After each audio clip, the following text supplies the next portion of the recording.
نحمدُ و نصلی علی رسولہ الکریم بسم اللہ الرحمن الرحیم۔ آج میں اصحاب کہف کا قصہ بیان کروں گی۔ ایک روایت میں ہے کہ ملک روم میں ایک بادشاہ جس کا نام دقیانوس تھا، ایک بڑی سلطنت اللہ تعالیٰ نے اس کو نواز رکھی تھی۔ اس کے پاس ایک بڑی فوج و لشکر تھا۔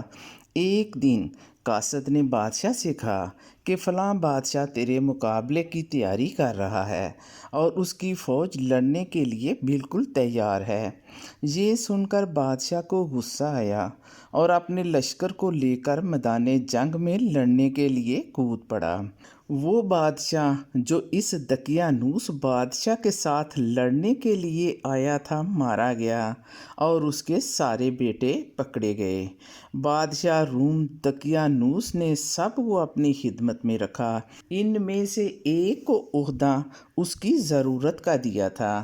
جب بادشاہ جائے ضرورت کو جاتا تو اس سے آب دست کروا لیتا، اور اس کی وجہ یہ تھی کہ وہ ایک ایسا جوان فربا موٹا تھا کہ اس کا ہاتھ جائے مقعد پر نہیں پہنچتا تھا۔ بعض مورخین لکھتے ہیں کہ وہ شیطان خدائی کا دعویٰ بھی کرتا تھا۔ پس اللہ تعالیٰ نے ان شہزادوں کو خطاب اصحاب کہف کا دیا۔ یہ سب اس دقیانوس ملعون سے نجات پانا چاہتے تھے۔ یہ شہزادے اس مقصد کو پانے کے لیے تدبیریں سوچنے لگے تاکہ اس ظالم سے چھٹکارا حاصل ہو جائے اور ہم اللہ تعالیٰ کی عبادت کریں۔ ایک روز دقیانوس اپنی جائے ضرورت کو گیا اور وہ غلام جو اس نے اپنے کام کے لیے رکھا تھا وہاں پر نہ پایا۔ تب دقیانوس نے خفا ہو کر حکم دیا، اس کے بھائیوں کو 100 کوڑے مارے جائیں۔ ان کو تاکید کی جائے کہ آئندہ سے کبھی بھی ایسے نہ ہونے پائے اور آئندہ سے اپنے کام سے چھٹی نہ کریں اور کام میں لاپرواہی بھی نہ کریں۔ رات کو وہ شہزادہ جس کا عہدہ جائے ضرورت کا تھا وہ اپنے بھائیوں کو لے کر ایک ایسی جگہ گیا تاکہ صلاح و مشورہ کریں۔ آپس میں یہ کہنے لگے کہ یہ ملعون ہر روز مجھے ستاتا ہے اور خدا ہونے کا دعویٰ کرتا ہے اور اپنے سجدے کرواتا ہے، اور ہم سب کو چاہیے کہ ان کی بات نہ مانیں اور یہاں سے کسی طرح چلے جائیں اور ہم اس کی عبادت نہ کریں، اور ہم اس کی عبادت کریں جس نے زمین و آسمان بنائے، جو آخرت میں ہمارے کام آئے گا۔ سب بھائیوں نے اس بات کو قبول کر لیا۔ بھائیوں نے کہا کہ بات تو بہت اچھی ہے، ہمیں کسی طرح تدبیر کر کے یہاں سے نکل جانا چاہیے۔ ایک بھائی نے تدبیر بتائی کہ جب ملعون میدان میں چوگان کھیلنے جائے گا، جب یہ ملعون ہم لوگوں کو کھیلنے کے لیے کہے گا، تب ہم سب بھائیوں کو چستی سے چوگان کھیلنی چاہیے تاکہ ملعون خوش ہو جائے۔ جب شام ہوگی تو میں چوگان میدان سے باہر پھینکوں گا، اس وقت تم سب میدان میں میرے پیچھے نکل آنا۔ سب ایک جگہ جا کر پرانے کپڑے پہن لینا، آہستہ آہستہ چلنا، اس طرح ہمیں کوئی دیکھے گا بھی نہیں اور ہم لوگ اپنے مقصد میں کامیاب بھی ہو جائیں گے۔ سب بھائی حصول مقصد میں لگ گئے۔ دوسرے دن دقیانوس بادشاہ کے پاس حاضر ہوئے۔ یہ ملعون تخت پر بیٹھا خدائی کا دعویٰ کر رہا تھا۔ اسی وقت ایک بلی اچانک اوپر سے اس کے پاس گری۔ یہ ڈر گیا۔ تب لوگ آپس میں کہنے لگے، اگر یہ شیطان خدا ہوتا تو بلی سے کیوں ڈرتا؟ معلوم ہوتا ہے کہ یہ مردود جھوٹا ہے اور دعویٰ اس کا باطل ہے۔ اسی وقت ایک شیطان بطور انسان آ کر کہنے لگا، اے ملعون، اگر تم خدائی کا دعویٰ کرتے ہو تو ادنا ترین ایک جانور مکھی ہے، اس کو پیدا کر کے دکھاؤ، تب ہم جانیں گے کہ تیرا دعویٰ سچا ہے۔ اس مردود نے بہانہ کر کے کہا کہ ہم ایسے بد جانور کو پیدا نہیں کرتے۔ شیطان بولا، خدا نے بھی تو اس کو پیدا کیا ہے، البتہ کچھ حکمت ہوگی۔ وہ ملعون بولا، اس میں کیا حکمت ہو سکتی ہے؟ شیطان نے جواب دیا، جب تم جائے ضرورت میں بیٹھتا ہے تو یہ مکھی تیری تیری گندگی میں بیٹھ کر اپنے ہاتھ پاؤں میں نجاست لگا کر تیری داڑھی پر جا بیٹھتی ہے، یہ بھی ایک کار حکمت ہے۔ یہ کہہ کر وہ شیطان غائب ہو گیا اور وہ ملعون یہ سن کر بہت شرمندہ ہوا۔ دوسرے دن دقیانوس چوگان کھیلنے میدان پہنچ گیا اور شہزادوں کو بھی ساتھ لے گیا۔ جب وہ میدان میں پہنچ کر چوگان کھیلنے لگے، دقیانوس ان شہزادوں کے کھیل سے بہت متاثر ہوا اور ان سے کہا کہ صبح تم سب کو انعام و کرام دوں گا۔ جب شہزادے اپنے مشورے کے مطابق چوگان کو میدان سے باہر پھینکنے لگے، پھر اسی طرح شہزادے آہستہ آہستہ کھیلتے ہوئے دور نکل گئے۔ دقیانوس ان شہزادوں کو کھیل میں مشغول چھوڑ کر محل کی طرف روانہ ہو گیا اور وہ شہزادے فرصت پا کر خدا کو یاد کر کے وہاں سے نکل پڑے۔ رات کو ہی گھوڑے پر نکل پڑے۔ جب صبح ہوئی تو گھوڑوں کو وہیں چھوڑ کر شہر کے کنارے پہنچ گئے۔ ان کی وہاں پر کسی سے ملاقات ہوئی۔ انہوں نے پوچھا کہ آپ کہاں جاتے ہو؟ انہوں نے جواب دیا، ہم اللہ تعالیٰ کی تلاش میں نکلے ہیں۔ وہ کہنے لگے، وہ کیسا ہے جس کی طلب کو تم جاتے ہو؟ شہزادوں نے جواب دیا کہ وہ خدا زمین اور آسمان اور جو کچھ اس کے درمیان ہے، ان سب کا مالک پروردگار ہی ہے۔ سب کائنات کو بنانے والا یہ رب ہی ہے۔ یہ باتیں سن کر وہ لوگ بہت خوش ہوئے اور وہ آپس میں باتیں کرنے لگے کہ یہ سب سچ کہتے ہیں۔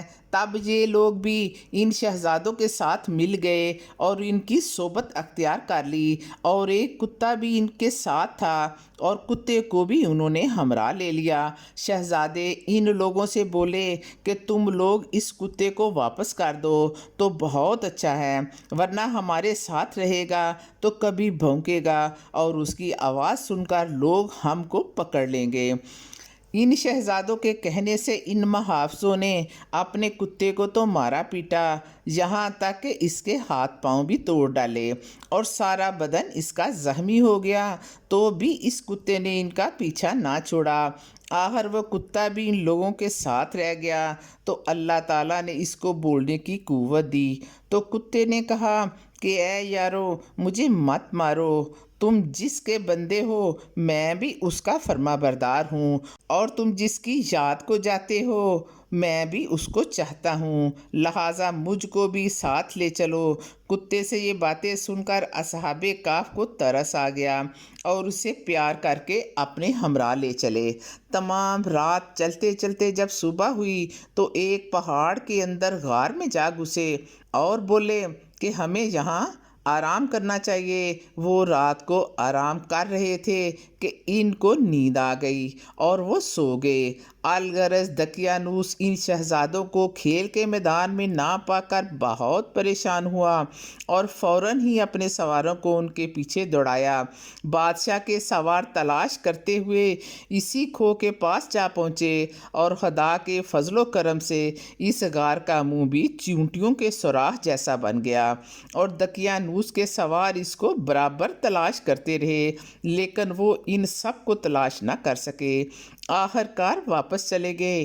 ایک روایت میں ہے کہ اس غار کے کنارے پر ان سب کو مردہ پایا اور وہ لوگ اس غار میں ڈال کر چلے آئے تھے۔ اسی دن سے ان سب کا نام و لقب اصحاب کہف ہوا، اور بعضوں نے اس روایت کو یوں بھی بیان کیا ہے کہ وہ بادشاہ کے باورچی کے بیٹے تھے، اور بعض ان میں نان بھائی کے بیٹے تھے، اور بادشاہ دقیانوس نے ان میں سے ایک کو جادو سیکھنے کے لیے جادوگر کے پاس بھیجا۔ ایک دن اس لڑکے کی راستے میں ایک راہب سے ملاقات ہوئی۔ راہ گزر نے اس لڑکے سے پوچھا، تم کہاں جا رہے ہو؟ وہ بولا، جادو سیکھنے جاتا ہوں۔ راہ گزر نے کہا، جادو سیکھنا تو کفر ہے، تو مسلمان کیوں نہیں ہو جاتا؟ تب وہ راہب کے کہنے سے اور خدا کے فضل و کرم سے اسی وقت ایمان لے آیا اور مسلمان ہو گیا۔ دقیانوس اس بات کو سن کر بہت خفا ہوا اور اس لڑکے کو پھانسی کا حکم دے دیا۔ روایت میں ہے کہ اس لڑکے کو 5 بار سولی پر چڑھایا گیا تو بھی نہ مرا اور اللہ کے فضل سے سلامت رہا۔ آخر میں اس کو بادشاہ دقیانوس نے قید شدید میں رکھا۔ اس کے ہم جنس اور 5-6 لڑکے دقیانوس کے ملازم تھے۔ انہوں نے باہم صلاح و مشورہ کر کے کسی بہانے سے اس کو قید سے چھڑا لیا اور اس کے بعد وہ متفق ہو کر اس ظالم بادشاہ کے قبضے سے اس شہر سے باہر خدا کی عبادت کو نکلے اور ایک پہاڑ کی طرف چلے گئے اور وہاں جا کر ایک غار میں بیٹھ گئے اور ان پر خدا کی طرف سے ایسی نیت ڈالی گئی کہ وہ تقریباً 300 برس تک سوتے رہے۔ یہ اہل روم تھے اور ان کا غار بھی ارض روم میں تھا۔ کچھ لوگ کہتے ہیں کہ حضرت عیسیٰ کے دین میں سے تھے۔ ایک روایت میں ہے کہ اصحاب کہف کا دین و مذہب اللہ تعالیٰ کو معلوم ہے، فقط وہ لوگ صرف توحید پر قائم تھے اور وہ کسی نبی کی شریعت کے ساتھ منسلک نہیں ہوئے، مگر جس کو ان باتوں کا پتہ چلا وہ متقد ہوئے اور ان کے پاس ایک زیارت گاہ بنا ڈالی۔ نصارہ تھے، کچھ نے روایت میں تعداد 7 لکھی ہے، کچھ میں 8 اور کچھ میں 6 لکھی ہے۔ ایک روایت میں ہے کہ کل 7 لوگ تھے اور 8واں ان کا کتا تھا اور اس کا نام قتمہ تھا۔ قاموس میں یہی لکھا ہے کہ شمار ان کا سوائے اللہ تعالیٰ کے کسی کو معلوم نہیں، اس لیے ان کے اعداد و شمار میں بہت اختلاف پایا جاتا ہے۔ کچھ آیات کا ترجمہ ہے، البتہ 3 ہیں، چوتھا ان کا کتا، اور وہ یہ بھی کہیں گے کہ وہ 5 ہیں، چھٹا ان کا کتا، بغیر دیکھے نشانی کے پتھر چلانا، اور وہ یہ بھی کہیں کہ وہ 7 ہیں، 8واں ان کا کتا۔ تو کہہ کہ پروردگار خوب جانتا ہے۔ جب یہ لوگ 309 برس کے بعد بیدار ہوئے، اصحاب کہف آپس میں ایک دوسرے سے پوچھنے لگے، اسی طرح ہم نے ان کو جگا دیا۔ ان میں سے ایک نے کہا کہ ہم کتنی دیر سوتے رہے، 1 دن سوئے ہیں یا اس سے بھی کم؟ پھر کہنے لگے، تمہارا رب بہتر جانتا ہے کہ کتنی دیر تم اس غار میں رہے۔ اب تم بھیجو اپنے میں سے ایک کو کہ شہر سے کچھ کھانے کے لیے خرید کر لائے، اپنی رہائش اور اپنا بیت کسی کو نہ بتاؤ، چونکہ وہ تقریباً 300 برس بعد بیدار ہوئے تھے اور تمام اصحاب کہف پر بھوک کا غلبہ طاری تھا۔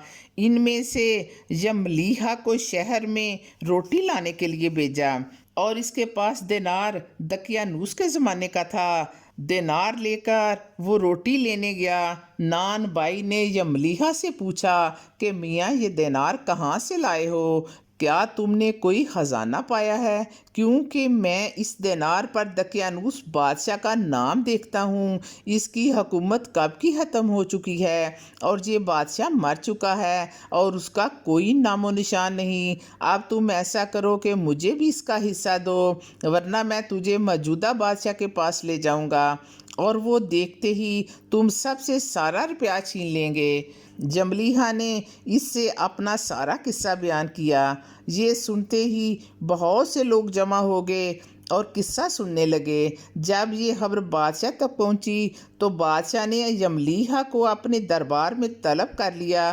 بادشاہ انصاف پسند تھا۔ بادشاہ نے اس کی ساری باتیں سنی۔ بادشاہ کے پوچھنے پر یملیحہ نے کہا کہ ہم کئی لوگ ہیں اور بادشاہ کے ظلم سے بھاگ کر ہم ایک پہاڑ کی کھو میں چھپ گئے، اور ایک مدت بعد جب ہم نیند سے بیدار ہوئے تو بھوک برداشت نہ کر سکے اور باقی لوگوں کو وہیں بٹھا کر میں اکیلا روٹی لینے کے لیے شہر میں آیا ہوں۔ بادشاہ یہ سن کر بہت حیران ہوا اور علماء کو بلایا تاکہ وہ بتائیں کہ یہ دقیانوس کون سے زمانے میں گزرا ہے۔ ان علماء نے متفق ہو کر بادشاہ سے کہا کہ جہاں اپنا جو باتیں یملیحہ نے آپ سے کی ہیں وہ سب سچ ہیں۔ ہم لوگوں نے تواریخ عالم میں پڑھا ہے کہ پرانے زمانے میں بادشاہ دقیانوس بڑا ظالم تھا، مگر یہ بادشاہ انصاف پسند ہے۔